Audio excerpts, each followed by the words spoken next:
All right, it is 11:02, so we'll go ahead and get started. Good morning, everyone. I hope everyone's had a moment to defrost from this winter storm this week. And sounds like those of you in the Cleveland area got it a little worse than those of us in Akron here and are still digging out. But hopefully trees are being taken care of and down lines have been taken care of and we're ready to go for the weekend here. Welcome to our monthly brain health series with Jennifer Brush. This morning, Jennifer is going to be discussing the effects of chronic stress and the effects on brain health and ways to rectify that effect on our brains. So I think it's a topic that all of us can relate to, and certainly all of us are reeling from stress, especially in 2020. So Jennifer, if you wouldn't mind introducing yourself, and I'll turn it over to you. Jennifer's, after her introduction, she will be sharing her screen with some PowerPoint slides that she will be reviewing, but at the end, she'll pop back on to answer any questions that you may have. So thank you. Welcome, Jennifer. Thank you. Hi, everybody. It's great to see you today. I'm sharing an office with my husband today because we have no internet or power at our house as a result of the storm. And so today's topic is self-care, which we can all use a little bit of more self-care. I'm Jennifer Brush. I'm a speech language pathologist by training, but I am a specialist in dementia care. I'm a researcher. I'm a Fulbright Scholar specialist, and I support Kendal at Home members, members who have cognitive impairment, their family members who are taking care of someone with cognitive impairment, and help you to understand a little bit more about what's going on in the brain, what we can do to help make people with cognitive impairment more independent, and how we can just take care of ourselves better. Brain health is so important. You know, a lot of times people talk about taking care of your body, taking care of your heart, but people don't talk a lot about taking care of your brain. And there really is so much that we can do to reduce the risk of developing cognitive impairment. That's what this series is all about. It's just to give us a better understanding about how we can prevent cognitive decline, and then how we can be better care partners for our family members, our spouses, our friends who are experiencing cognitive decline. And since we've been going through a stressful time right now for many months in light of this pandemic, and the holidays are coming upon us, and holidays can create more stress, I thought it would be nice if we spend some time talking about how to take care of ourselves better. So when we can take care of our stress levels, we can be so much more healthier, but we're also just better care partners too. And a lot of us are in situations where we are care partners. It may be that we're a care partner for a spouse or a family member. We may be a care partner for someone who has cognitive decline. We may be a care partner for somebody who has other care needs. So that's what today is all about. We're going to talk about ways that we can take better care of ourselves so that we can care for others. We can reduce the stress that's in our life. We can be happy. We can be healthier. Okay. And I'm sorry, 1 minute. I'm having a technical problem. My slides are advancing all on their own without my intervention. And I just need to go in and change some timings here. Okay, there we go. I don't want to try and talk about being de-stressed and having stress created by my slides doing their own thing. So here's a question for you to think about. How often are you putting the needs of others first before your own? And if you answer this honestly, I bet you're going to say, a lot of you would say that it's probably pretty often. I know we have a couple care coordinators on the call today. I bet they're going to say that they are putting others' needs first before their own most of the time. And if you're a care partner for someone with dementia or someone even who has physical needs, or a parent, you're going to say, I put other people's needs first quite often. Think about how often you may feel stressed or burned out. If you still work, you might say, this happens pretty frequently. Okay. Our lives are busy now. We're juggling a lot of different things. It's not uncommon for people to tell you that they're feeling overwhelmed, they're feeling stressed, they're feeling burned out. But then if you ask yourself, do you have some good self-care practices?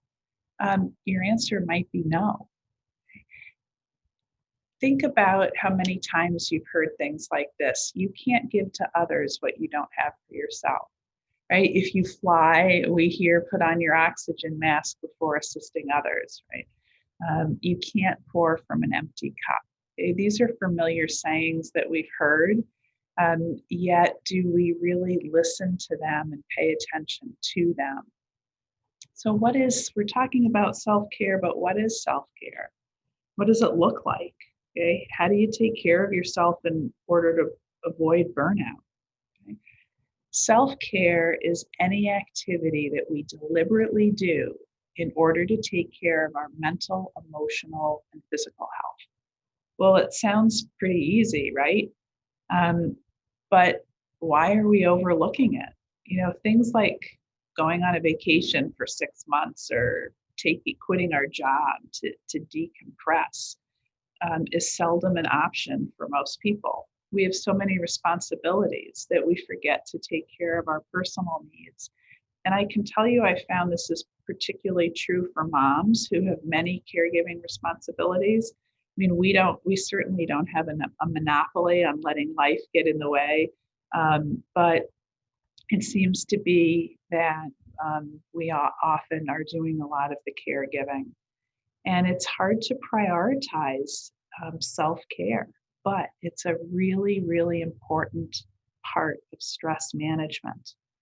People who neglect their own needs really forget to nurture themselves are at a danger of unhappiness, low self-esteem, feelings of resentment. Okay? You didn't sign up for this. Okay? And people who spend time only taking care of others not only get burned out on caregiving, but they become sick.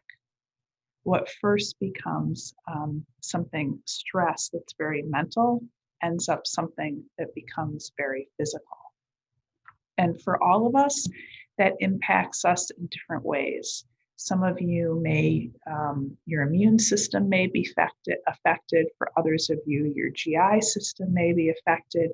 You may get migraines or headaches. An important part of self-care is knowing your limits. Self-care, in essence, is the mindful taking time to pay attention to you. And not in a narcissistic way, but in a way that ensures that you are being cared for by you. Okay? It doesn't mean that you're choosing yourself over your loved one, but it means that you are taking care of yourself so you're present for other people. You're mindful to your needs so you can support the people that you care about. Okay? When you're stressed, you just can't meet the needs of others. Okay? And for some reason, we develop these really bad habits of just putting ourselves last. But when we maintain our physical and mental health, we're just better equipped to deal with everything that comes along in life, including being a care partner for other people. Okay? So a really good way to start is a little bit of self-reflection. Thinking about how well do I practice self-care in the following areas. Okay? Physically, how well am I taking care of myself physically? Mentally, how am I taking care of myself? A big part of self-care is also addressing your spiritual needs.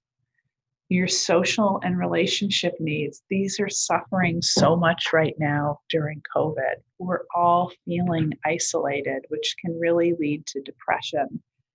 For me, that cabin fever feeling has really set in. And then economically, how are you practicing self-care in that area as well?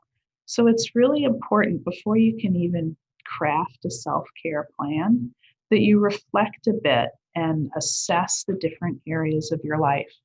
And then you want to look for opportunities for improvement. And really, these things can be easy. It doesn't have to be complicated. Do you have a spiritual deficit? Are you not attending to the essence of your being? Are you eating too much or not enough to fill the voids that are in your life? So looking for ways that you can address all of the different aspects of your life. We want well-being to really be holistic.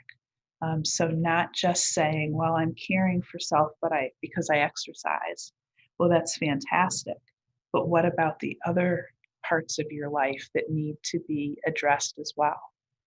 So here are some examples of self-care. And if you have attended the other brain health sessions, you'll see a lot of things that are really familiar. In some of our other sessions, we've talked about preventing cognitive decline. We've talked about brain health, what we need to do, whether we have dementia or not, to keep our brain functioning as it should.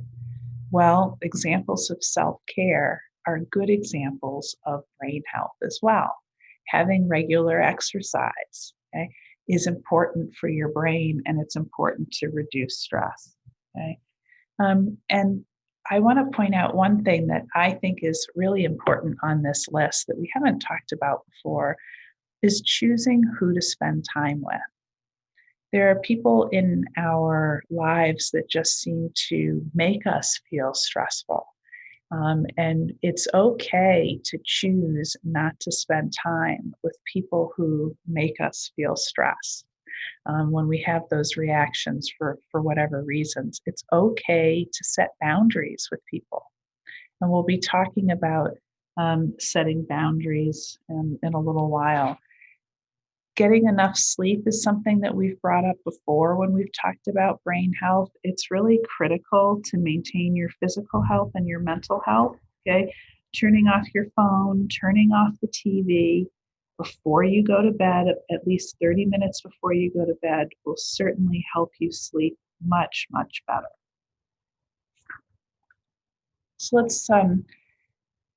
So we have these ideas about where we may be lacking in self-care, and we may recognize that we need self-care and can even come up with ideas about how we would take care of ourselves.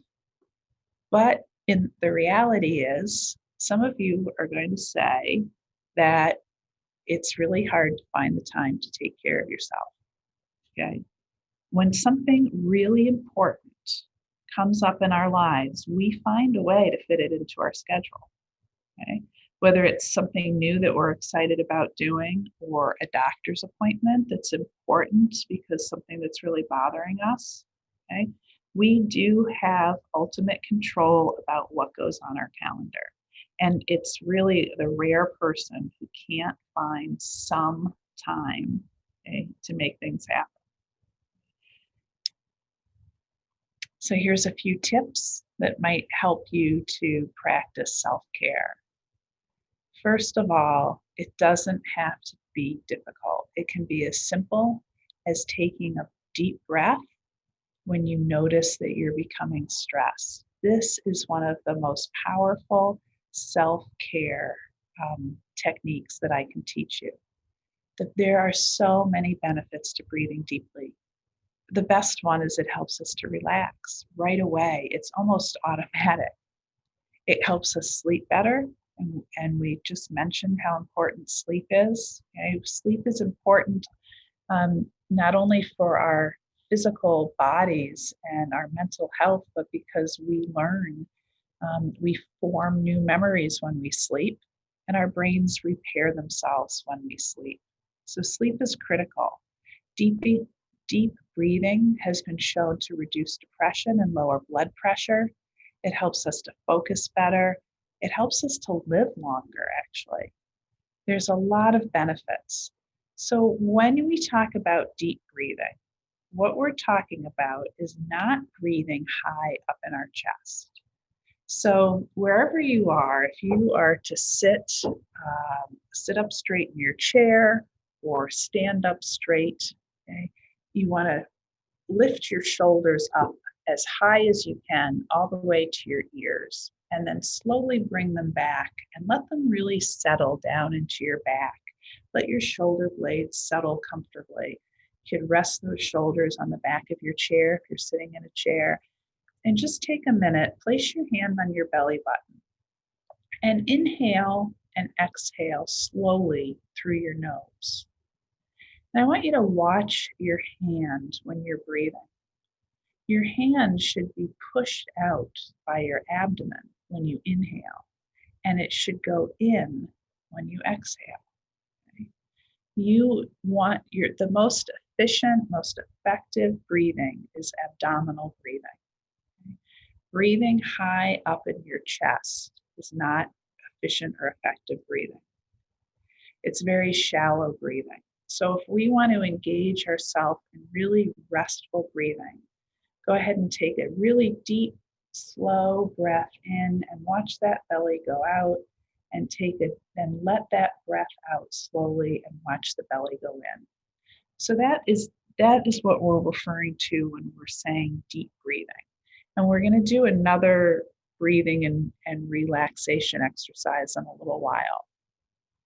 There's different ways that you can deep breathe that people enjoy or find easier to do than others. First of all, counting your exhales or counting your inhales. So I like to count when I breathe, and I will breathe in and count 1, 2, 3, 4, 5 to myself, and then I'll breathe out 1, 2, 3, 4, 5. For me, it is a way to focus my mind on my breathing and to keep my breathing steady and consistent. If this is a new technique to you, you might want to just start with breathing in 1, 2, and then out 1, 2. A very comfortable. And then as you become more familiar with it, see if you can slow down your breathing. See if you can make your breathing, your inhales longer and your exhales longer. Another way is bending and breathing. So standing and bending down and down toward the ground as you breathe in, and breathe out as you breathe up. This bending and movement is often helpful for people. Sometimes that it's really handy to breathe, do some deep breathing for 30 seconds before you have to go into a meeting, so you're calm and centered and focused, or even better, if you've come out of a meeting that you would have preferred not to have gone into in the first place. Doing some deep breathing can clear that stress that you felt in the meeting. If you're a caregiver and there's some challenging situations, maybe helping someone bathe or use the toilet, before you go in the room, before you interact with the person, just take a few, even if it's not 30 seconds, even if you can do just a few deep breaths, it really will help reduce the stress levels. When you're stressed, only part of the brain is available to you. Honestly, most of the brain is shut off. And so you're not making very good decisions when you're under stress. And breathing immediately changes that. Before you walk in your home, before you walk in the door to work, these are all times that you can breathe. Another great way, my favorite way to relieve stress and release endorphins, is to exercise. Okay. And, we talked about trying to find a little time every day, scheduling self-care. Okay. I find that if you can do something at the same time every day, look at your schedule, and when you do it at the same time every day, it really works. Some of the things that help me to kind of stay in my routine, for instance, say that you're exercising in your home, you're doing stretching, maybe you're going to go for a walk. I love listening to an audiobook, listening to podcasts. It makes the time go quicker. It's relaxing, it's enjoyable, it's just much more fun.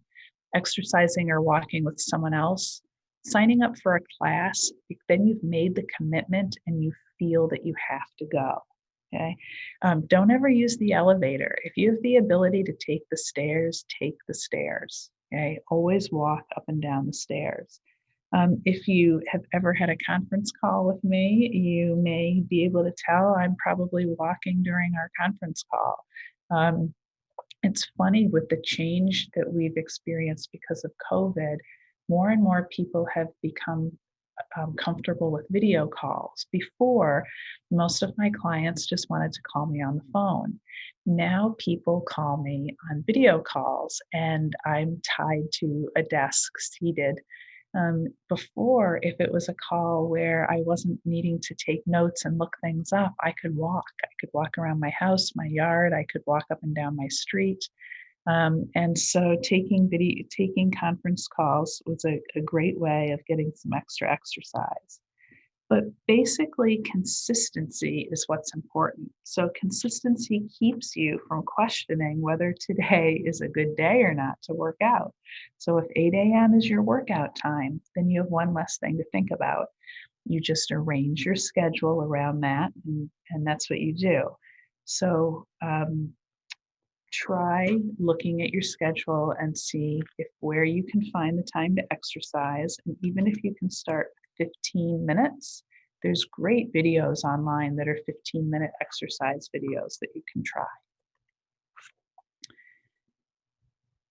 One thing I think is fantastic is that studies have shown that stress hormones like cortisol are much lower in people who are grateful. So having a daily gratitude practice could actually reduce the effects of aging on the brain. So how easy is this to be grateful? So one technique I like is called taking out the trash. So if you're struggling with negative or overwhelming thoughts, something that's helpful to relieve the tension and the stress is to write down all of the negative thoughts. Just grab a pen and paper, write them down. Keep writing. Just sit there and keep writing and writing until you can't think of anything else. Some days you're going to have a really long list. And then tear up the paper, throw it away, or burn it. It symbolically helps your mind understand that these negative thoughts are garbage. Okay? And then write new positive thoughts to replace the negative one. And then the positive thoughts you keep, and you can reread them often. So you keep a nice journal or notebook of your positive thoughts, and you throw the negative thoughts in the trash. And gratitude is making a habit to express the thankfulness and appreciation in all parts of our life, okay, on a regular basis for things that are big or small. And over the past 10 years, there's actually been a lot of scientific studies that have documented a wide range of benefits that come from gratitude. So gratitude facilitates contentment, and practicing gratitude is one of the most reliable methods for increasing contentment and life satisfaction. It improves our mood as well. So we feel optimistic, we feel joy, pleasure, enthusiasm. It reduces anxiety, it reduces depression. It's also been shown to lower blood pressure and strengthen the immune system, and just generally make us less susceptible to aches and pains. So, and this is such an easy thing. This also, studies have shown that people who are grateful tend to get more sleep at night. They spend less time awake before falling to sleep, and they feel more rested when they wake up. Okay, so if you want to sleep more soundly, right, instead of counting your sheep, count your blessings.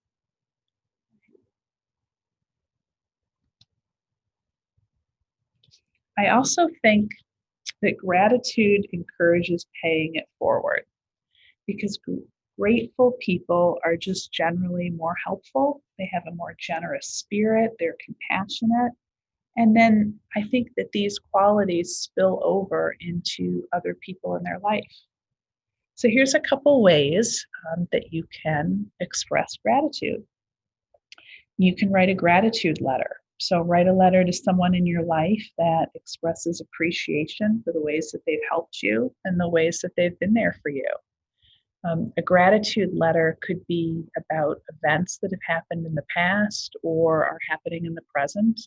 And you can also use a gratitude letter to strengthen or to repair a relationship. And then you could write a gratitude list. So you could write down 3 or 5 things every day that you're grateful for, or every week that you're grateful for, depending on what works for you. Okay? Sometimes just acknowledging ourselves, giving ourselves a pat on the back for what we've done and we've accomplished in the last week. At my house, we have a gratitude jar. It's out on the kitchen counter with a notepad and pencil right there. And I tell everybody in my family that if they want to eat dinner, they have to express their gratitude for something that happened to them that day. They don't have to share it. It can be private if they want. They can just write it on a piece of paper, and then it goes into the gratitude jar. So it's a little reminder, especially if we've had a bad day, to make us stop and be thankful. There was a study that was done out of the University of Miami. They put, it was related to gratitude, and they put people in 3 groups. And each of the groups wrote a few sentences every week to describe how their week went. The one group was told to write about what they were grateful for every week. And then another group was told to write about what had upset them during the week. And then the third group wrote about how the events of the week made them feel, but they weren't necessarily negative or positive. So after 10 weeks, the group who wrote down what they were grateful for every week were more optimistic, they exercised more often, and they had fewer visits to the doctor. So that was a study that was published in Harvard Health Publishing by the University of Miami. So I thought that was interesting. If fewer trips to the doctor is reason for a gratitude jar, right there. So a little task for you to do today, as you go throughout your day after we're finished together, tell one person you know 3 things that you're grateful for.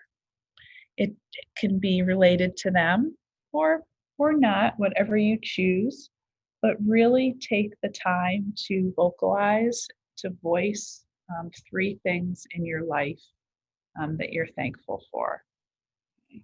And maybe you'll get the person that you're talking to think a little bit about what they're grateful for as well. We've talked about the need to eat well for our brain. Skipping meals is not good. We can have brain fog, fatigue, headaches.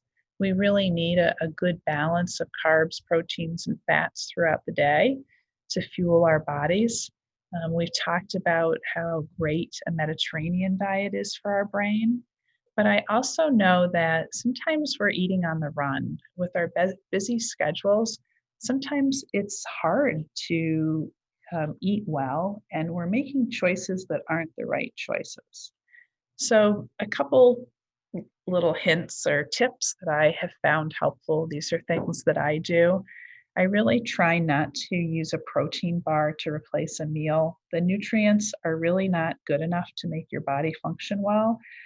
Their protein bars are really just snacks that offer a quick source of energy when the body is low in energy. And I do see people using these as meal replacements. When you do buy energy bars, you really should look at the ingredients to see what goes in there. I mean, if it sounds something strange, if you don't know what it is, you shouldn't be buying it. So if you are looking at protein bars, there's so many out there now that are just a few ingredients. Better yet, if you have the time, pack your own snacks. So we try and pack up snacks for the week. We don't do it as much now since none of us are traveling or leaving the house even for school. But during our regular routines, we pack reusable baggies with apple slices. We pack containers with almond butter. We'll pack um, healthy trail mix, pretzels and hummus, cut up carrots, cucumbers, cherry tomatoes, things like that. A whole variety of nuts. And then you have it, you can just grab it. Okay? Staying hydrated and drinking water is important for our body and for our brain. Probably my favorite time saving technique is cooking one big meal on Sunday night and making more than one dinner from it. So, for instance, if I'm going to roast a chicken, I never just roast one chicken because we don't get enough leftovers from it. So, if you're going to roast one chicken, it doesn't take any more time or work to roast a second chicken. And then you have all different things that you can make from the chicken all throughout the week for lunch and dinner. So Sunday night is always I'll do a big roast or a big pot of soup or, a couple chickens, something like that, that we can make into other things. And there are cookbooks that are based around that idea that you could get out from the library or probably even find some recipes like that on the internet. I find that it makes it a lot easier to eat healthy when you have that protein cooked already for the week, and then you could just add something to it. Cutting up vegetables on Sunday for the rest of the week so they're handy. Breakfast is really important that we have some protein. And if you're an on the go person, then one of the best ways that you can get protein is once a week, boil a dozen eggs and have a hard boiled egg if you have to eat it in the car. For part of your breakfast. Raw fruits and vegetables, again, cutting them up in advance. And then the other really time saving technique is freezing. So if you are making batches of things or a bigger meal, if you don't necessarily need to eat it that week, freeze it. When you do have a free couple hours on a weekend, there's nothing going on, just make that your cooking time so you can cook and freeze things. When I was traveling on a regular basis, I always froze things ahead of time so my family could just pull them out when I wasn't home. So let's talk a little bit about setting boundaries, really basically learning how to say no, because I think that this is a big part of our stress is we say yes to things we really don't want to say yes to. And we find ourselves either doing things that we really don't want to do, or we find we have way, way too much things on our plate. And so now we have even more physical and mental demands. So when somebody asks you to do something, that you really don't want to do, or you're not sure that you have the time to do, but it's hard to say no, here's some things that you could do. First of all, acknowledge that probably have the same goals as that person. You're working on something together. They ask you to take on a new task, and you're thinking, oh God, I don't have the time to do this, or this isn't something that I want to do right now. First, just listen.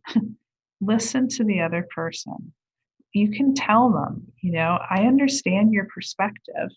Here's another way that we might look at the situation. Here's another way that we might be able to achieve our goal. Okay. I think that just getting bristled up and saying, no, I don't have time for that, I'm overwhelmed as it is, the other person feels like we've kind of cut them off and we haven't even listened. So letting them know, you know what, I know that's important to me too. I hear what you're saying. I understand your perspective. However, let me tell you how this may impact me, or how this may impact other projects going on, or how this may impact something in my life. Okay. Try not to be emotional, just share the facts. Okay. Ask them if there's an alternative, if there's something else that you can do, if it could be done at a different time, if there might be someone else that we could approach and ask. It's okay to say no, but it's much better. It's much better received by the other person if we can have some dialogue about it first. And the problem is, I think sometimes when we get stressed, we just we're not thinking about having the conversation, or we feel uncomfortable about having the conversation. And so we agree to take on something that we really can't take on. And then we end up going around feeling resentful and pissed off about it. Okay? So learning how to set healthy boundaries with others is important.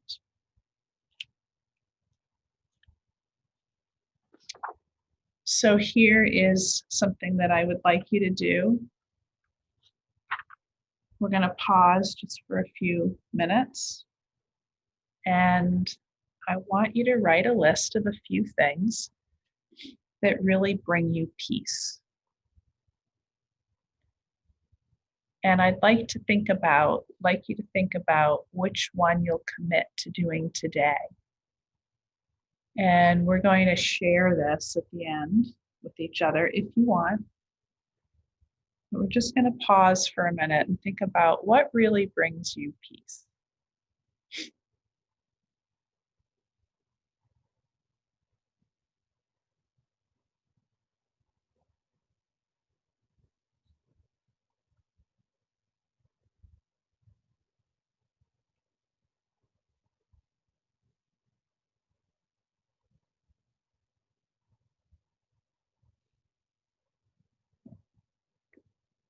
And which one of those things do you think that you can commit to doing today?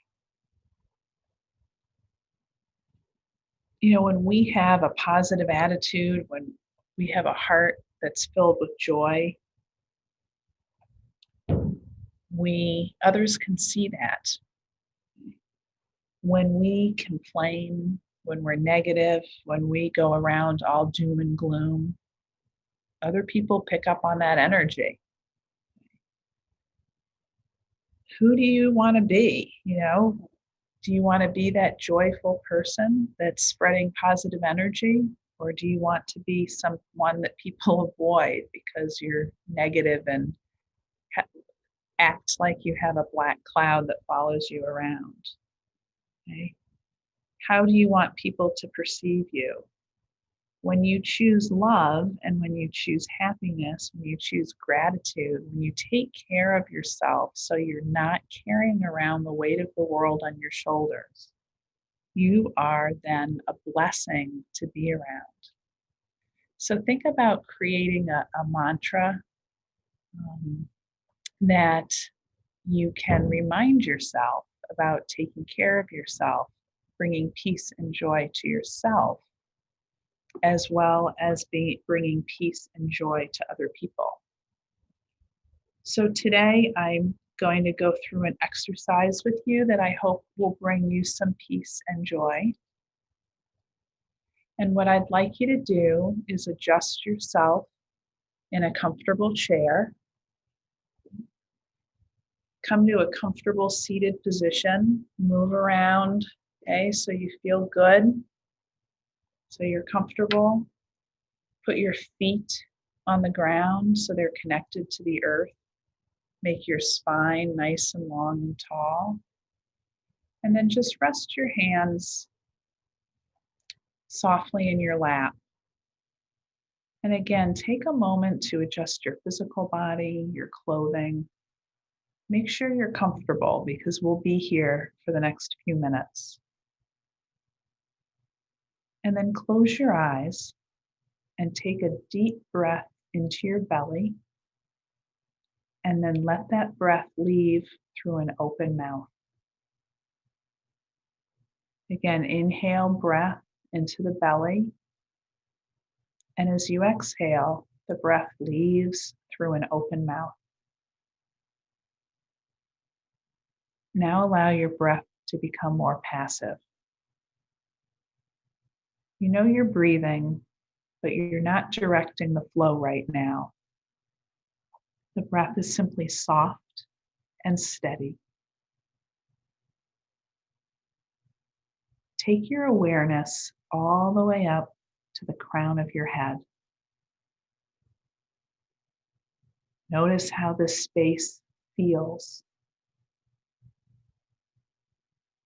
See if you can relax the tension at the top of your head.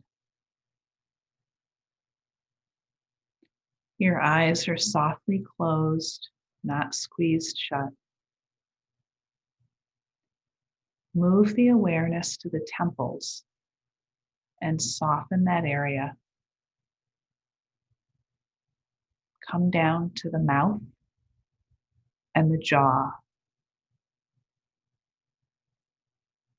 Open your mouth and let it move from side to side and up and down.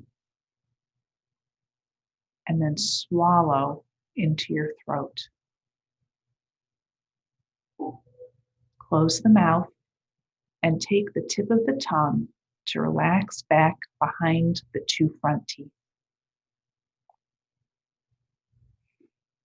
Bring your shoulders up toward your ears and then roll them back, opening up through the collarbone. A sense of lightness is flowing down through your arms into the tips of your fingers that are gently resting in your lap. Still simply breathing as your breath releases any tension in your spine all the way down your low back. Then around to the front of you as you become aware of softness in the belly. This softness moves into your waist and your hips and all the way down through our legs until we feel that rooted sensation in the bottoms of our feet, connecting us with the earth. Continue breathing here very slowly.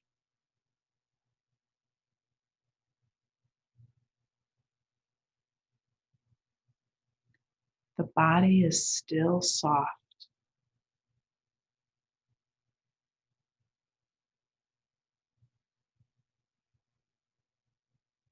On your next exhalation, tip the crown of your head forward slightly. Gingerly begin to move the fingers and your toes and allow your head to move gently from side to side. When you are ready, open your eyes.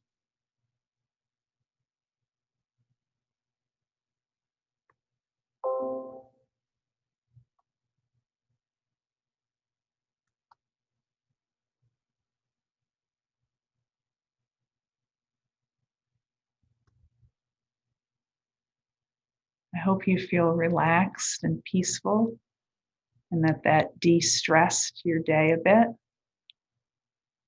And I would love to hear something that brings you peace that you agreed to commit to for the day, for today. And I'm going to go first. I chose something very easy. I never read anymore unless it's for work, and I love to read. And we've had power and internet outages all week this week, and every evening I sat down and read, and it brought great joy. I felt very relaxed and content. So tonight when I'm back at home, I'm going to sit by the fire and just read again. And that definitely brought me a sense of peace and calm. It was nice not having the TV on or being in front of the computer screen. Does anyone have something that they'd like to share that brings them peace that they will commit to?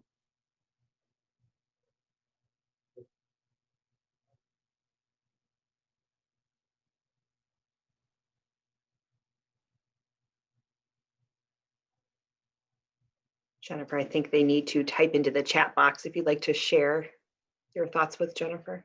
Or you can, are we able to unmute people so they can talk? Barbara is raising her hand. Let me unmute. There you go, Barbara, we hear you. Well, reading obviously was top of my list, but walking in the sunshine, brisk walking. I walk about 4 miles a day when the weather allows it, and it's been hard to do lately. Today in Central Ohio, it is sunshiny, though cold. So that's what I will do today. After our meeting, I will go out and walk in the sunshine. Wonderful. That's great. I know it's harder in the winter, and walking in the sun feels great. Walking anytime is good. So that's a good one. Thank you. Feel free to unmute yourself and share something.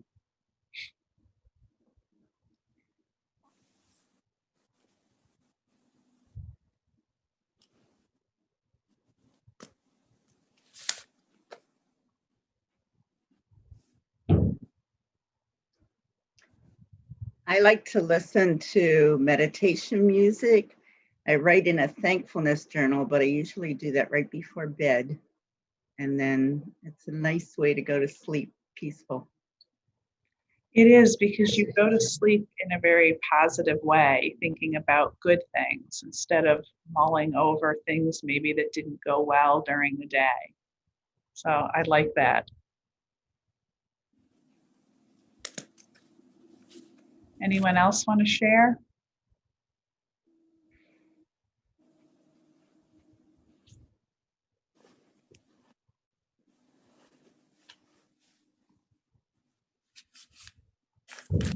Hi, it's Cheryl. I'm not sure if you can hear me. Cheryl, did you have something? I did. Can you hear me? Not very well. Hmm.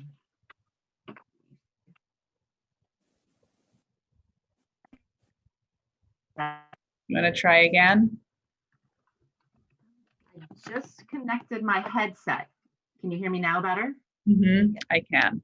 Oh, wonderful. Thank you, Jen. That was wonderful. I wanted to say sitting by the fireplace is something that I love to do every winter.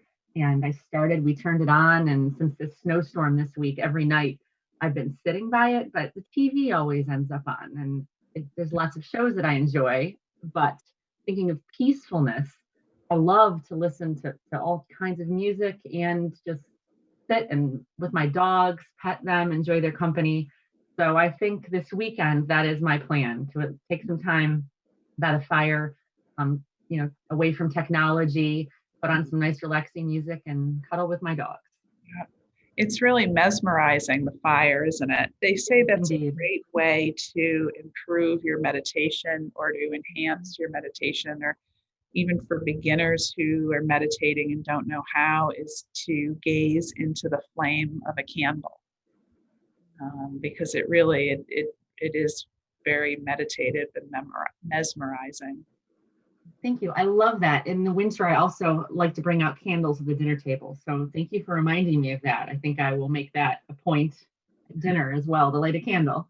Good. And certainly you mentioned petting dogs. I love spending time with my dog. I think when we spend time with animals, it certainly helps us to relax as well. Indeed.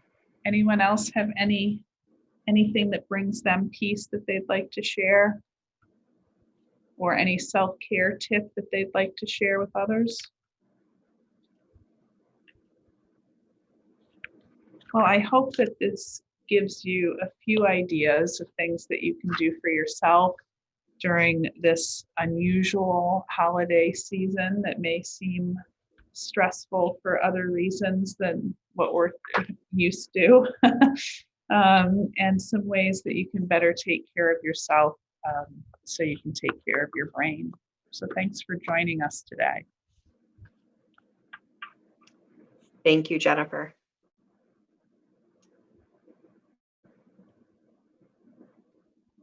Have a great day, everyone. Thanks, everybody. Happy holidays to everybody.